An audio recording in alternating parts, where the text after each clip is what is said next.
How's everyone doing? Today I have a horror Blu-ray collection update with 6 pickups. If you've seen any of these movies, definitely let me know what you think of them and let me know which one of these is your favorite. Leave me those comments down below. First up is the Wishmaster Collection, and this is part of the Vestron Video Collector Series, and they haven't put anything out in a while. I want to say like 6 or 7 months, maybe Maximum Overdrive might have been the last one, but it's been a long time, and I really hope that they make some more of these because I thought they were awesome. And I think the price point is valid. A lot of people were complaining about the price points. Same people that complain about the price points for every release from, a proper collector's edition like Scream Factory, Arrow Video, stuff like that. For the licensing, the rights, the newly commissioned artwork, the new special features, all of that. You have to take that into consideration. This isn't something that you're going to find in like the Walmart $5 bin. Especially if you're a horror fan, you kind of drive the market for physical media. It's like horror and then like Disney and a few other different things like that. And I guess now Marvel too has really come on strong with their movies. But for the longest time, it was horror. Like how many different editions of Evil Dead and Halloween have there been? And we always get them. But I would definitely like to see Vestron Video Collector Series release more films. And they're part of Lionsgate too, so I think they have the opportunity to get more licensing and rights and pick up more titles, and I definitely hope they do. There's a lot more films that deserve Blu-ray releases. In fact, I plan on doing another top 10 horror movies that need a Blu-ray release video coming up soon. I did one, was it last year or the year before? I don't know, time flies now, but I digress. Let's get back to this release. This is all 4 Wishmaster films on this set. It's digitally restored. The first 2 have actor Andrew Divoff as the Djinn, and then the last 2 have John Novak as the Djinn. It's all basically the same kind of premise for each one of them, trying to outwit and bring his evil brethren back to on Earth. And I remember loving the first one, and I like the different cameos. You've got Robert Englund in there, Tony Todd, Kane Hodder, a few other people. I think Angus Scrimm does narration too, but there's a bunch of recognizable people that have little cameos throughout, and I think that's awesome. But the first one is amazing. I like the visual effects for it too. This has a ton of special features right there, so that is very cool. And I like the artwork choice. And go ahead and show you the swing tray. If I'm going to be picky, I would say, unique disc artwork would have been nice. But I do like the swing tray. They're not stacked discs or anything like that. And it does say, disc 2, disc 3, like that. So I appreciate that. And the first one's directed by Robert Kurtzman, who's most notably known for doing a lot of special effects work, makeup effects and stuff like that. But he did a great job here. I think this might have been his directorial debut. I know he was involved with the writing of From Dusk Till Dawn as well. And very nice release from Vestron Video Collector Series. I definitely hope they make more. Next up, a release from A24 Studios and Lionsgate is It Comes at Night. And I remember this being very atmospheric and a lot of tension throughout. But I remember thinking, it didn't really come at night. Nothing really came. I kind of remember that being the thing. Like, it kind of leaves you wanting a little bit more. At least it did for me. But I definitely love the atmosphere in here. And it did have tension all throughout. I remember it's basically all these people like living in the woods. Joel Edgerton is the main guy right there. And I remember him from forever ago. He was in a movie called Acolytes. I think that might have been one of like the first things I remember seeing him in, where he was like a serial killer. I think it was like an Australian release. And then, of course, Warrior. He blew up ever since then. It's such a phenomenal film, but he's been in tons of stuff. I don't recall exactly what was happening here, but it's kind of like a somewhat post-apocalyptic kind of infection kind of thing going on. A lot of mystery involved to it, so they're kind of trying to cut themselves off from the rest of the world, and then all of a sudden a new couple arrives and there's a lot of tension there, and it's basically revolves around that mounting tension. And I felt like the climax was a little anticlimactic from what I recall. And that's what I remember thinking, is like, it never really came at night. What happened? What's up with the title?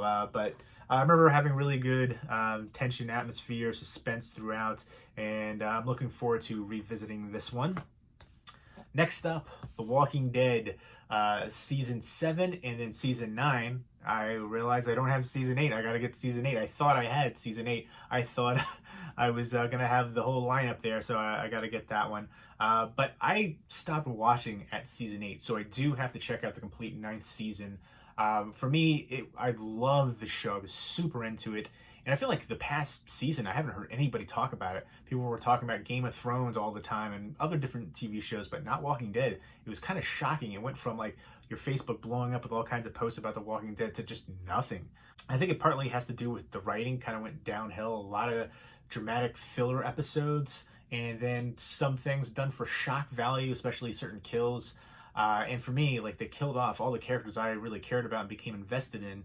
And, you know, I remember I looked onto IMDb and there was a huge spoiler about a character leaving the show. I was like, what the heck? And then everybody's talking about another, like, the main character, the main character from the show apparently left. It was the past season. I didn't see it. And I'm like, what? How is it? How can you keep going? At that point, it's like, it's time to throw in the hat and call it quits. I feel like they kind of jumped the shark with the introduction of Negan in that one episode, which was the most violent, brutal death that I can recall in TV history.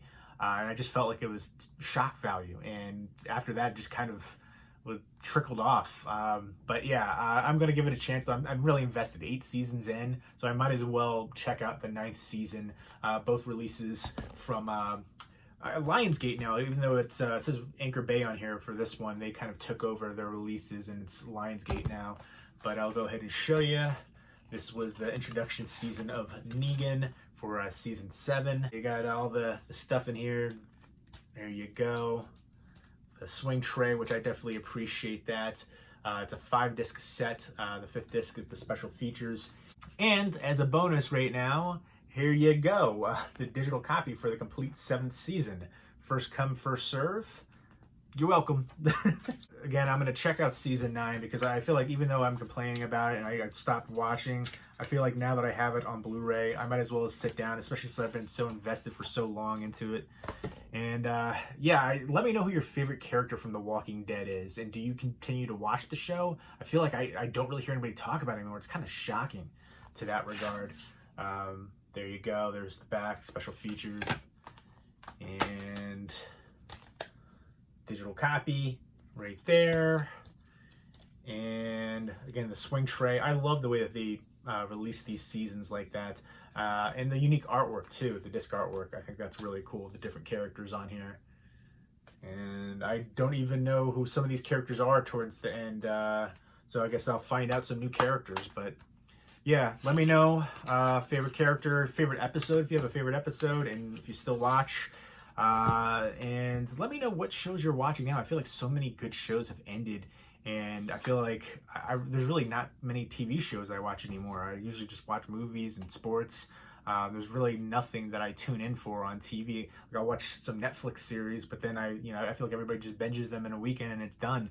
I kind of wish Netflix would do, a weekly episodic thing instead of just something that you can binge. And I feel like it's just done and all the hype is gone, dissipates. Because I feel like with shows like this, you would be connected in a kind of a community and everybody would post about it. And I don't know. I feel like I'm the only person that feels that way about wishing Netflix did that too. But next up are 2 amazing Arrow Video releases. Arrow Video, one of the best companies out there, releasing Blu-rays today, and they do a phenomenal job on their standard releases, but their box sets, oh my gosh, incredible. This is Re-Animator, beautiful edition right here, 2-disc limited edition. First disc has the unrated edition, and the second one has the integral version. And we also have a comic limited edition exclusive on here, 90-page booklet, but tons of special features too. Directed by Stuart Gordon. Let me know what your favorite Stuart Gordon movie is. For me, it's got to be From Beyond. I really like Dolls as well. Re-Animator. I think Re-Animator might be 3rd for me. From Beyond would be absolutely number 1. And then Dolls. It's kind of close between Re-Animator and Dolls for me. I remember just because I watched Dolls when I was younger, I think that might have been a bigger thing for it. But I do love Re-Animator. It's a phenomenal cast. I love the mixture of horror and comedy elements throughout. And it is a great H.P. Lovecraft adaptation. Let me know what your favorite H.P. Lovecraft adapted movie is. And nice, sturdy outer slip box. Here is the really thick booklet, the comic right there, which, oh, I love the green pages. That's super awesome. I used to have the old DVD with like the highlighter, like of a special collector's edition. I got rid of that though because I just ran out of room, and then got this box set, which is awesome. So very cool. That is amazing. And then here is kind of like a digipack design, and opens up like that. There's the discs, and here's just the back again. And then we have some art cards. That's awesome. Such quality. Again, they all have that in the back. Awesome. I forgot how great and gory this is. It's been a while. I'm definitely gonna pop this in. I always love that classic artwork too. Awesome. So very happy with this release. Again, I'm actually kind of surprised they came with a separate booklet like that too, especially for like this box set. It's got so many different, elements here. I love the interior aspect too. There's little bits of artwork if you see it right there. But yeah, this is such a beautiful release, quality, and I like the, again, little things like that really add the all around perfect touch for this release. This is so beautiful.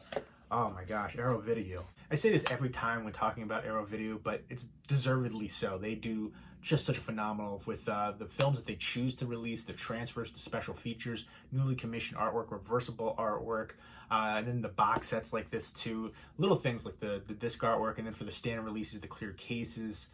Incredible. The booklets, all around phenomenal releases. And then look at this beauty. We didn't get the full complete house collection, which was 4 films over here in the US. That's UK only. But this is the 2 stories collection. I guess licensing rights issues. Maybe one day we will, but I am happy with this set now. Oh my gosh. Again, I forgot about this one aspect right here. But brand new 2K restorations of both films, and a whole bunch of special features right there. Nice outer slipcase. And let me know what your favorite haunted house or spooky house movie is. There's a lot to choose from now. Just the cast for the first one. So many, especially for TV fans, like William Katt, Greatest American Hero. And then you've got George Wendt from Cheers, and then Richard Mall from Night Court. So just awesome. I actually had a chance to interview William Katt a long time ago for a release of another film, and he was super nice. He called me from his cell phone, which I was like, I feel like usually there's, they have a thing where you set up where you don't see the person's actual phone number. I was like, I can call William Katt up anytime now, but I got to keep it professional. But yeah, so just a phenomenal release right here. I love the cast. Again, good elements of horror and comedy. It's been a while since I've seen this one, and it's directed by Steve Miner, who did Friday the 13th Part 2, 3, Halloween, H2O. He's done a ton of TV work. He did Soul Man with C. Thomas Howell, Ray Don Chong. I love that film. You can't get away with making a movie like that now. Leslie Nielsen, James Earl Jones was in there. Such a cheesy, fun, ridiculous movie with, with the PC culture today. You just never be able to see a movie like that being made. He's done so many. He did a movie, Big Bully, with Tom Arnold and Rick Moranis. He did a ton of films that I was a fan of. So I remember checking him out. H2O, not so much, but I do love Friday the 13th, 2 and 3. And yeah, this is another good film from him. And again, there is reversible artwork right there, the classic one. I like that new one, but that's, yeah, the one that I always remember. And just the spooky, haunted house aspect of it. I just remember it being a lot of fun, and I am looking forward to revisiting this one. And it talks about the restorations right there too. I like that they include that kind of information if you're into the specifics of that. And there's the artwork for this one, which I haven't seen. I haven't seen any of the other house films, in fact. And initially, I was kind of trying to rationalize it to myself. I was like, okay, the UK got all 4, we got just the 2, but I heard the 3 and 4 weren't that good. It's basically just saying that to myself out of jealousy. I was like, I wish I had them all, But then it is kind of true though. If the other 2 films really aren't that good, and it's not really worth keeping in the collection. But again, I've never seen them, so I don't know. But I feel like horror is my favorite genre, so I'm a little bit more forgiving. And I like cheesy horror, so the artwork for this looks awesome. Yeah, there's some kind of like Aztec skull or something like that. I remember reading about it. It's supposed to have like magical powers. Zombie cowboy who will stop at nothing to get his hands on it. I'm sold. So House 2, the second story, which I like the title. Very simplistic and it works. And there you go. Very similar artwork to the first, but I'm excited to do a double feature of these films. It's been a long time since I've seen the first one, and I've never seen the second one. I've seen clips and stuff, but never the full movie of it, so I'm souped on this. Definitely exuberant on such a beautiful set, and then this hardcover book. Wow, that is incredible. I love just the artwork right there. Amazing to me. And just, wow. This just is overloading with information, and this guy plays such a great villainous character. But yeah, this is so awesome. That is incredible. So yeah, super excited about this, and I can't wait to do a double feature of this. Beautiful release. I'm just blown away at how incredible. This is what horror fans we deserve right here. This is what we want. Releases like this. So very happy with this this pickup right here. All these pickups. So there you go. Those are the 6 pickups. If you've seen any of these movies, definitely let me know what you think of them, or TV show too, because there's a Walking Dead in here, and which one of these is your favorite. So leave me those comments down below, and hope everybody's doing well. Keep it spooky and take care.